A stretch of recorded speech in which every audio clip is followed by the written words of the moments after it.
যেভাবে দোয়া করে বদ্ধ গুহা থেকে বেঁচে ফিরলেন তিন যুবক। নেক আমলকে স্মরণ করে তিন যুবক দোয়া করেছিলেন এবং আল্লাহ তাআলার কাছে বিপদ থেকে উদ্ধার পেতে দোয়া করেছিলেন তারা। আল্লাহ তাআলা তাদের দোয়া কবুল করেন ও বিপদ থেকে উদ্ধার করেন। হাদিস থেকে সেই ঘটনাটি আপনাদের সামনে তুলে ধরা হলো। হযরত আব্দুল্লাহ ইবনে ওমর রাদিয়াল্লাহু তাআলা আনহু থেকে বর্ণিত, নবীজি সাল্লাল্লাহু আলাইহি ওয়াসাল্লাম বলেছেন, একবার তিন ব্যক্তি পথ ধরে হাঁটছিল। পথে তাদের উপর বৃষ্টি নামলো। তখন তারা একটি পাহাড়ের গুহায় আশ্রয় নিল। তখন পাহাড় থেকে একটি পাথর খণ্ড এসে তাদের গুহার মুখে গড়িয়ে পড়ল। ফলে গুহার মুখ বন্ধ হয়ে গেল।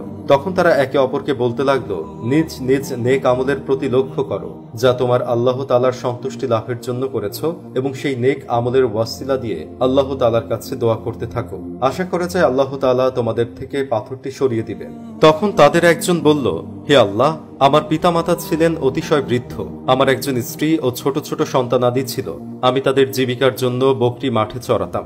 সন্ধ্যায় ঘরে ফিরে এসে আমি সেগুলোর দুধ দহন করতাম এবং আমি আমার পুত্র কন্যাদের আগে প্রথমেই আমার পিতামাতাকে দুধ পান করাতাম।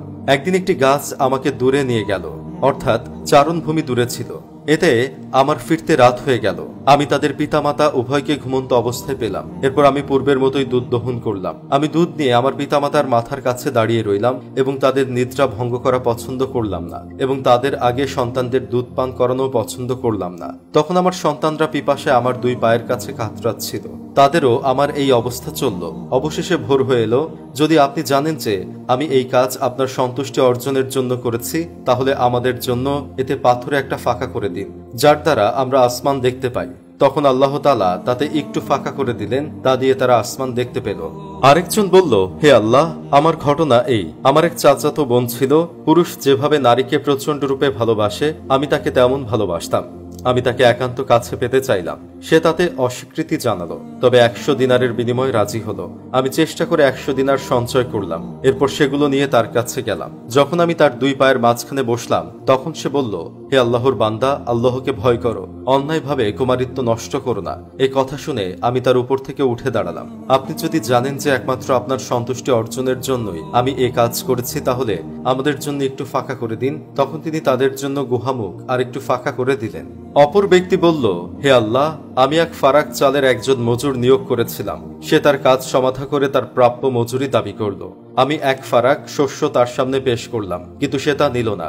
আমি সে শস্য জমিনে চাষ করতে থাকলাম।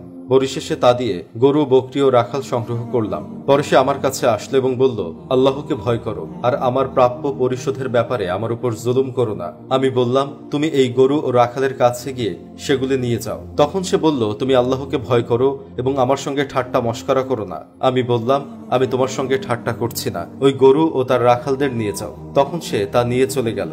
যদি আপনি জানেন যে আমি এই কাজটি আপনার সন্তুষ্টি অর্জনের জন্য করেছি, তাহলে অবশিষ্ট অংশ খুলে দিন। তখন আল্লাহ তাআলা গুহামুখের অবশিষ্ট অংশ খুলে দিলেন। সুবহানাল্লাহ। মুসলিম 6698।